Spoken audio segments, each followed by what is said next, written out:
Hi అండి, welcome to my channel. అందరూ ఎలా ఉన్నారు? ఇదైతే మా జర్నీ వ్లాగ్ అనమాట. మీకు చెప్పాను కదా నేను లీవ్ వెళ్తున్నానని. సో జర్నీ వ్లాగ్ అయితే షూట్ చేశాను, ఆల్రెడీ ఛానల్లో అప్లోడ్ చేశాను. ఒకసారి వెళ్ళి చెక్అవుట్ చేయండి, నేను కింద ట్యాగ్ చేస్తున్నాను. సో అత్తయ్య నేను కూర్చొని చాలా కబుర్లు చెప్పుకుంటున్నాం ట్రైన్ ఎక్కి. సో ట్రైన్ ఎక్కి కొంచెంసేపు కూర్చున్నాక బ్రేక్ఫాస్ట్ చేసామన్నమాట. బ్రేక్ఫాస్ట్లోకి అయితే ఇడ్లీ, కొబ్బరి చట్నీ, టమాటో చట్నీ ప్రిపేర్ చేశాను. సో ఇవి ఎలా ప్రిపేర్ చేశానో, లగేజ్ ఎలా ప్యాక్ చేశానో అది కూడా వ్లాగ్ షూట్ చేశాను, ఛానల్లో పెట్టాను. ఒకసారి వెళ్ళి చెక్అవుట్ చేయండి, మీకు తప్పకుండా నచ్చుతుంది. నచ్చితే ఛానల్ సబ్స్క్రైబ్ చేసుకోవడం అస్సలు మర్చిపోవద్దు.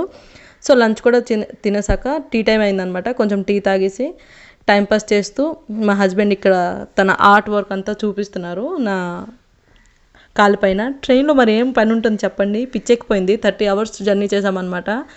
చాలా ఇక్కడ ఎండలు కదా, వచ్చేటప్పటికి చాలా ఇబ్బంది అనిపించింది. సో ఫైనలీ అయితే మా స్టేషన్కి మా నియర్ బై స్టేషన్కి అయితే వచ్చేసాం. రాయగడ వచ్చేటప్పటికి 2 o'clock అయింది. అండ్ తప్పకుండా వ్లాగ్ చెక్అవుట్